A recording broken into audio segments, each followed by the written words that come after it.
It is 8:13 now, and of course, having a baby is a happy time for expecting parents, but having a baby during a pandemic can be stressful as the due date gets closer. Many hospitals have changed their visitor policies, limiting you to just one person for the duration of your stay. So that's why it's extra important to be organized and pack your hospital bag in advance. OBGYN Dr. Mimi Sandow is joining us now with a rundown of what you need to pack and what expecting moms can skip. Dr. Sandow, thank you so much for joining us. Oh, hi. Nice to see you. Yeah, and as I said, it is, I'm sure, very stressful for expecting parents right now who have so many things to prepare for, and now we have the pandemic on top of that. Of course, it can be very stressful. So, we always tell our patients to pack their bags pretty early, have them ready and in the car, at least by the door, ready to go. So, having it done by 35 weeks or something, several weeks ahead of time, so that you don't have to worry about it trying to get out the door on the way to the hospital is a good idea. Sure. Okay, so what kind of things should expecting moms be putting in this bag?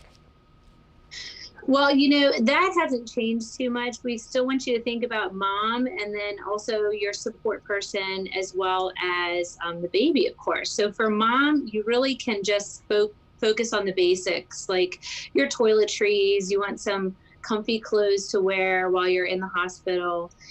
You want to, if you forget anything, it's fine because we have all of those things in the hospital for you. We have gowns, we have toiletries and things like that you might need, but you want to be comfortable while you're there. For baby, you want to have several outfits. Of course, they go through many outfits in a day.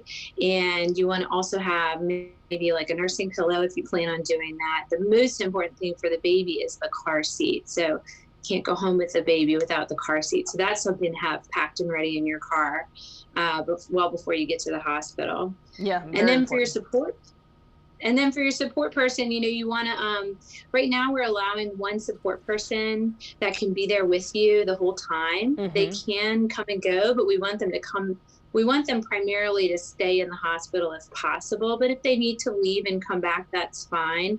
So, having a few snacks on hand is good.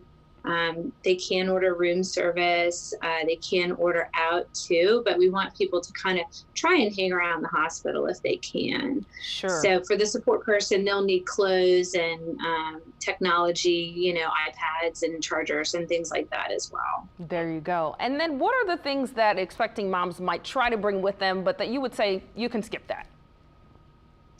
Well, it's never a good idea to bring your pre-pregnancy jeans. I know we're all excited to fit back in those jeans right after having a baby, but that takes a little bit more time. You certainly want some comfy clothes to go home in.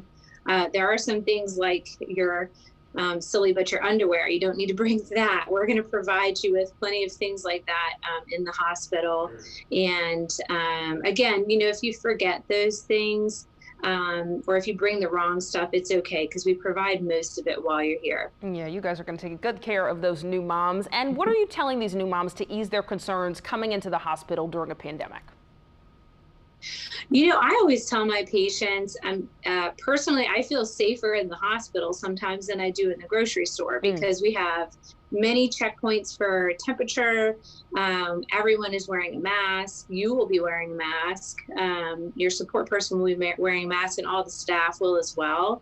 So, it really is, it feels quite safe here versus sometimes, in other parts of the city where not everybody is following all of the guidelines.